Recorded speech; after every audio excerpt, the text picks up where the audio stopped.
Aga ega see sild või tunnel ei tee ju saarest mingit muud kujutist või me ei muutu sellest mingiks poolsaareks, nii et saar jääb ikkagi saareks.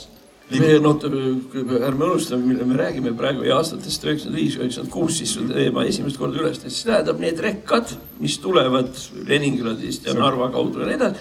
Ja nad lähevad siis tõenäoliselt ilma ümberlaadimiseta ka Saaremaa süvasadamusse ja kogu see ümbertsõit, mis ära jääb, on meie konkurentsieelis näiteks Läti kaubavedajate suhtes. No see oli selle silla algne idee. Te ütlete seda, et praegu süsteem töötab, et me suudame selle vajaduse sellega ära täita ja ei ole kusagilt näha, et see vajadus väga palju suureneks ja seetõttu ei ole mõtet suurt kulutust teha. Väga hea. Nii, Jaak.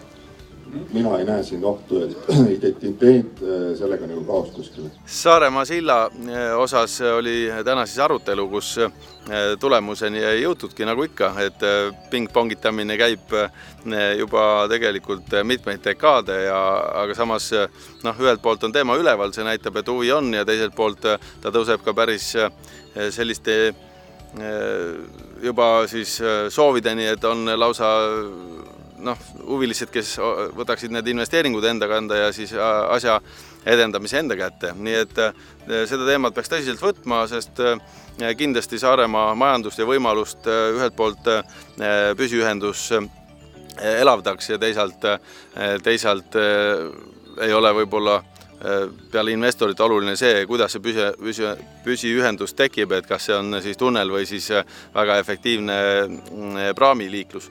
Aga mul on küll suur lootus, et kui Saaremaa siis või Muhu sild ehitataks või siis püsiühenduski, et äkki meil õnnestuks ikkagi oma Väikese väina tammi olukord selle raames siis ühe tingimusena paluda korda teha või siis selle tammi keskkonnamõju leevendada ja nüüd, kui sujuvalt siis tammi juttu rääkida, siis mina olen 5 aastat juba nüüd seda teemat päevakorras hoidnud, oleme käinud ministeeriumeid läbi ja keskkonnakomisjonid riigi tasandil ja omavalitsuste tasandil, et oli ta väikeste omavalitsuste arengukavades sees need tammiavade ehitamised, on ta inimeste hingedes olnud juba pea 1,5 sajandit, nii palju kui sellel tammil vanust on ta olnud probleemiks. Ta kindlasti praeguses olukorras tapab saarlaste identiteeti ehk siis rannakalandust ja kogu seda keskkonda seal samuti, et kasvav liikluskoormus jätab olulise jälje sinna ka siis oma keemilistest ühikutest ja igasugustest raskemetallidest, mis autoliiklusega sinna merre jääb ja kindlasti vahetuv ja voolav vesi siis ka leevendaks seda paikset keskkonnareostust. Et midagi pole parata, inimene on maailmale keskkonnakahjulik olend ja meist kõigist jääb mingi jälg.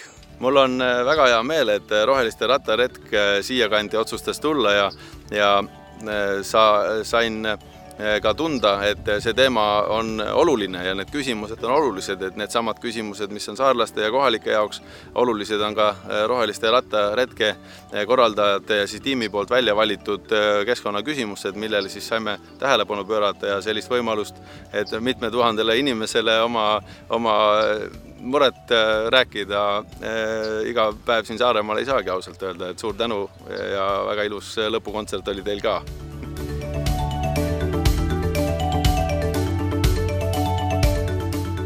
Aga nüüd me vist olemegi jõudnud hetkeni, kõige tähtsama hetkeni.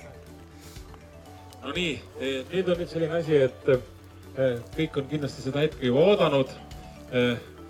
Me avame selle tähelepanuväärse piirisildi. Mul on väga hea meel, et kui see kõne Roheliste rattaretkest tuli, et nüüd on see hetk käes, et kas Saaremaa vald tuleks ka selle asjaga kaasa, siis ei olnud mingit küsimust, et olles ise selle öötähe sees olnud nii rõõmude kui muredega, et siis mul oli hea meel, et see asi saab teoks ja et niivõrd palju inimesi selle tunnistajaks on ja kindlasti eriti tähendusrikas veel emakeele aastal ja kogu seda tausta vaadates. Et ma loodan, et tulevikus tähistab see öötähe siis piir seda, et kes on sealtpoolt pärit või kes elavad sealpool, et neid selle tähe pärast mitte kunagi enam ei rünnata, sõltumata sellest, mismoodi ta hääldab eesti keeles siis teatud tähti, et see võiks olla siis selle garantiiks, et kui sa sealtpoolt oled pärit, siis on see lubatud ja selle osas me